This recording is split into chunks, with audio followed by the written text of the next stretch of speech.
Bismillahirrahmanirrahim. Assalamualaikum warahmatullahi wabarakatuh. Alhamdulillah, wassalatu wassalamu ala rasulillah, wa ala alihi wa ashabihi ajmain. Ya'juj Ma'juj bukanlah makhluk mitos, dan ternyata ia memiliki bentuk yang menyerupai manusia. Dalam Islam, disebutkan juga bahwa salah satu tanda akhir zaman ataupun tanda kiamat adalah dengan datangnya Ya'juj Ma'juj. Terdapat banyak keterangan yang kemudian bertebaran tentang hal ini, salah satunya adalah terkait tentang sosoknya. Pada kesempatan kali ini, kita akan membahas lebih lanjut tentang Ya'juj Ma'juj, mulai dari pengertian hingga ciri-cirinya.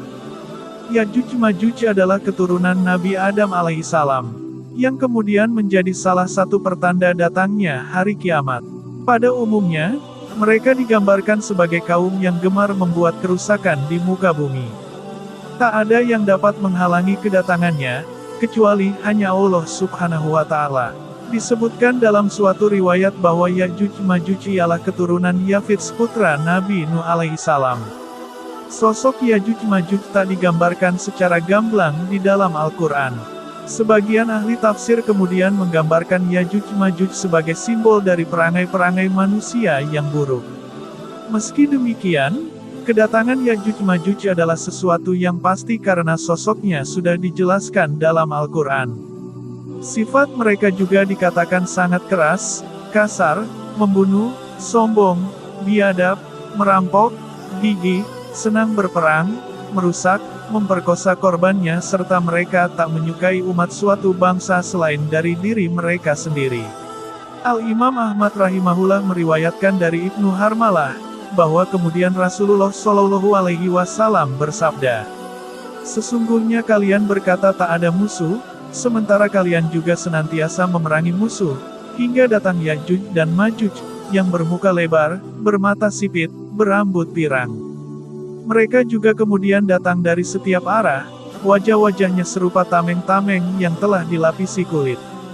Hadits riwayat Ahmad, sampai saat ini mereka masih terkurung di dinding yang dibuat oleh Zulkarnain. Mengenai dinding Zulkarnain, sesungguhnya telah terbuka pada zaman Nabi. Rasulullah Shallallahu Alaihi Wasallam juga bersabda, "Hari ini, dinding Ya'juj dan Ma'juj telah dibuka seperti ini." Lalu beliau melingkarkan ibu jari dengan jari telunjuk. Kemudian dengan terbukanya dinding tersebut akan selalu bertambah, hingga akhirnya lenyap dan hancur pada hari kiamat nanti.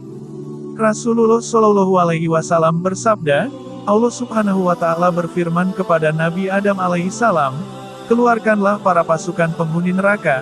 Maka Nabi Adam kemudian bertanya, "Apakah itu pasukan penghuni neraka?" Allah Subhanahu wa Ta'ala berfirman, "Mereka yang berasal dari setiap 1000 orang, 999 orang." Kemudian para sahabat bertanya, "Siapa yang satu ini, wahai Rasulullah?" Beliau kemudian menjawab, "Bergembiralah kamu, sesungguhnya penghuni neraka itu dari kalian satu serta dari Ya'juj dan Ma'juj 1000. Hadits riwayat Bukhari. Kemunculan mereka kemudian turut berperan dalam menciptakan kekacauan serta kerusakan dengan takdir yang telah mereka tetapkan. Hal ini kemudian telah menjadi ciri khas yang mereka yang bahkan tak lagi memiliki waktu untuk beribadah. Selain itu, mereka juga digambarkan sebagai kaum yang menghabiskan banyak waktu untuk mengumpulkan kekayaan, merusak sumber daya alam, serta tak pandai dalam bersosialisasi, juga tidak pintar dalam ilmu pengetahuan. Saat melewati danau, airnya kemudian akan diminum hingga habis. Ketika bertemu manusia, ia juga kemudian turut membunuhnya. Ia tak akan merasa puas di dalam hal apapun. Pendapat Imran Hossein dalam An Islamic View of Gog and Magog in the Modern World.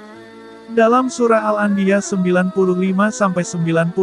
terdapat sebuah larangan pada sebuah kota yang telah hancur hingga kaum penduduk kota itu tidak pernah kembali sampai Ya'juj dan Ma'juj dilepaskan dan mereka menyebar ke segala penjuru. Kota itu adalah Yerusalem dan kaum penduduknya kaum Yahudi. Sehingga apabila Yahudi sudah kembali ke Yerusalem dari pengasingannya selama 2000 tahun, maka itu artinya Ya'juj dan Ma'juj sudah lepas dan dinding penghalang itu sudah runtuh. Ini juga didasarkan pada belum ditemukannya bukti-bukti arkeologis ataupun penginderaan satelit saat ini mengenai tembok yang dibangun Zulkarnain. Kemungkinan tembok itu sudah runtuh. Implikasinya, Yajuj dan Majuj sudah keluar. Karakteristik keduanya yang saling menerjang seperti gelombang berimplikasi pada keduanya tidak akan puas pada pemerintahan dua kutub dan akan saling menerjang agar tereduksi menjadi pemerintahan dunia satu kutub. Terjangan atau benturan inilah mungkin yang dimaksud oleh Churchill. Benturan besar yang menghancurkan peradaban dan berpotensi mereduksi sebagian besar bumi menjadi bumi yang tandus. Ini seakan peringatan bahaya perang nuklir dan dampak yang menyertainya. Lantas di mana lokasi Yajuj dan Majuj ini? Menurut Kevin Alan Brook dalam The Jews of Khazaria, suku Khazar tinggal di wilayah utara pegunungan Kaukasus yang mempunyai kekuatan militer yang hebat. Khazar memeluk agama Yahudi pada abad ke-8 Masehi. Mereka adalah kaum Yahudi Eropa yang menciptakan gerakan Zionis dan menelurkan negara Zionis Israel yang mesianistik. Jejak kakinya dapat kita temukan, salah satunya dari ungkapan White Man Caucasian. Mengapa orang putih berasal dari pegunungan Kaukasus, bukan dari daerah yang lain, dan siapa yang dirujuk dari orang kulit putih ini? Mengapa juga mereka merasa berhak untuk menghadapkan seluruh manusia mengikuti model mereka, atau yang dikenal sebagai White Man's Burden, yang dalam istilah ilmu hubungan internasional disebut sebagai jingoisme. Studi yang dilakukan ahli genetika Dr. Eran L. Haik dari Universitas Johns Hopkins, menerbitkan makalahnya di jurnal Genome Biology and Evolution, tanggal 14 Desember tahun 2012 menyimpulkan bahwa asal-usul Yahudi Eropa adalah dari kaum Khazar. Imran Hossein menafsirkan bahwa Yajuj dan Majuj adalah mereka yang membawa Yahudi kembali ke Tanah Suci. Mereka mempunyai pola pergerakan sejarah dan obsesi terhadap Tanah Suci. Keluarnya Yajuj dan Majuj setelah masa kedatangan Ad-Dajjal dan turunnya Nabi Isa alaihissalam putera Maryam alaihissalam. Dan ia akan membinasakan Al-Masih Ad-Dajjal pada zamannya, keamanan terkontrol di muka bumi hingga singa dapat hidup bersama unta, harimau bersama lembu, serigala bersama kambing, dan anak-anak dapat bermain dengan ular. Beliau menetap selama 40 tahun di bumi, kemudian wafat dan disalatkan oleh kaum muslimin. Hafidz riwayat Ahmad, dari Abu Hurairah ra. Dan disahihkan oleh Al-Adawi dalam kitab Al-Fitan wa Al-Malahim. Keluarnya Yajuj Majuj dari kurungan memiliki cerita tersendiri yang disebutkan oleh Imam At-Tirmidzi dalam hadits nomor 3153 dan Ibnu Majah nomor 4131 dari Abu Hurairah, Rasulullah bersabda, "Sesungguhnya Yajuj dan Majuj membongkarnya setiap hari, sampai ketika mereka hampir melihat cahaya matahari. Pemimpin mereka berkata, 'Kita pulang, kita teruskan besok.' Lalu Allah Subhanahu wa Ta'ala mengembalikan dinding lebih kuat dari sebelumnya.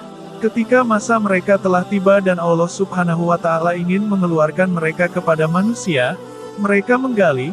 Ketika mereka hampir melihat cahaya matahari, pemimpin mereka berkata, 'Kita pulang, kita teruskan besok insya Allah Ta'ala.' Mereka mengucapkan insya Allah, semoga Allah menghendaki. Mereka kembali ke tempat mereka menggali. Mereka mendapatkan galian seperti kemarin.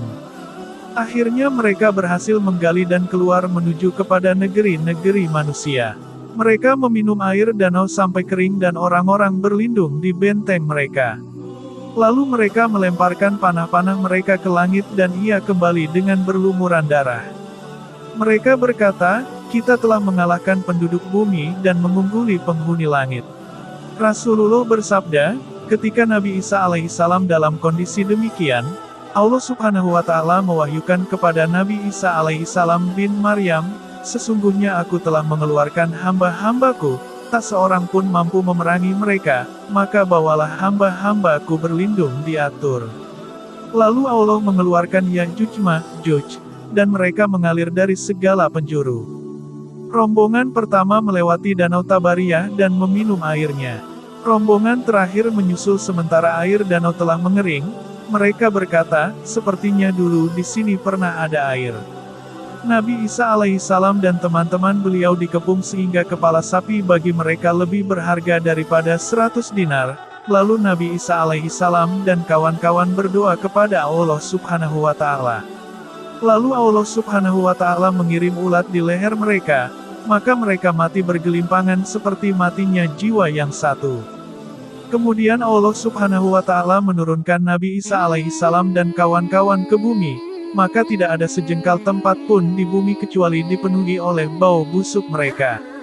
Lalu Nabiullah Isa alaihissalam dan teman-temannya berdoa kepada Allah subhanahu wa ta'ala, kemudian Allah subhanahu wa ta'ala menurunkan hujan deras yang mengguyur seluruh rumah, baik yang terbuat dari tanah atau kulit binatang. Hujan itu membasuh bumi sehingga ia seperti cermin yang berkilauan.